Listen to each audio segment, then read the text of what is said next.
Hello and welcome to this chess endgame featuring king and 3 pawns versus king and 2 pawns.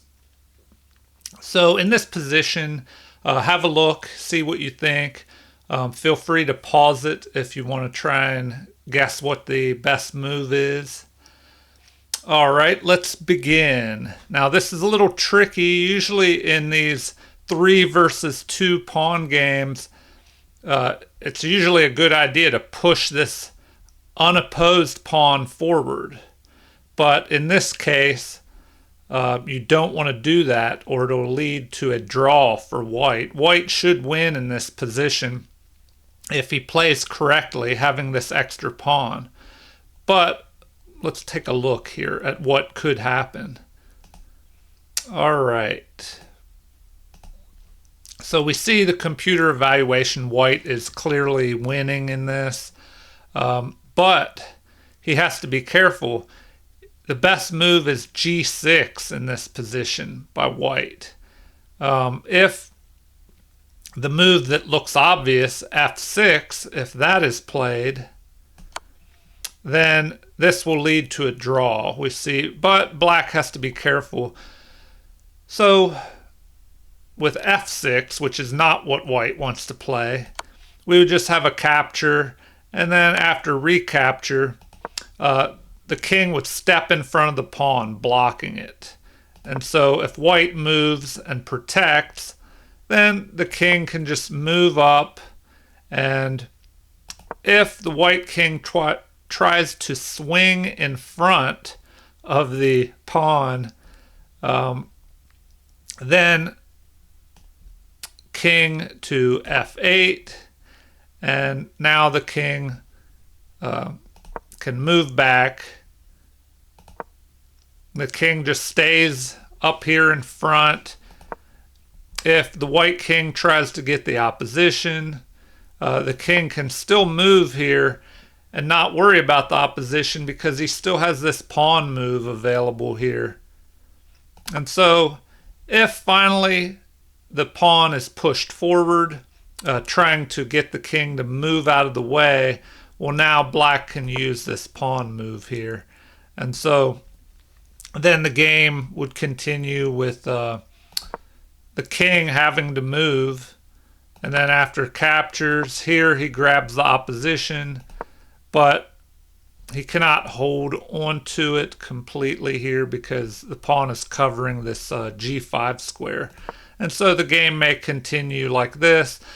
Here we have these rook pawns, which are always a trouble and lead to draws because the opponent can just hide in the corner and not be chased out of there.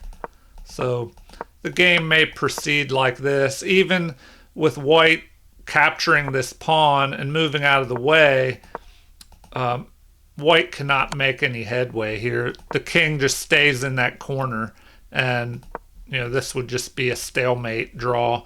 And so if we go back to the beginning, so f6 is not what white wants to do here, or that would lead to a draw. And so what should be played is g6. And so after g6, we have a couple possibilities, but h6 is possible, or h takes g6. So first we'll look at h takes g6. So there, then a recapture. The king is forced to move back.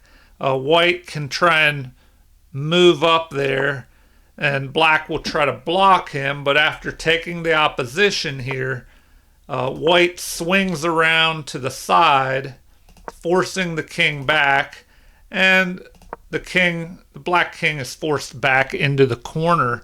But here, white is able to finally press this unopposed pawn forward, and after it is captured, instead of recapturing,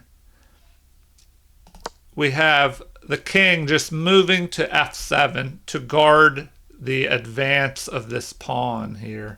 And so after a pawn move, check, the king must move, and then the pawn promotes to a queen and checks. And then after a move by black, we have mate there. So that is one way that this game could play out.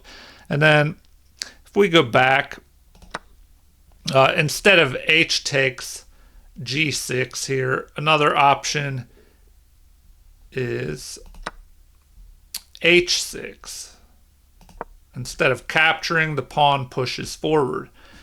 And then possible is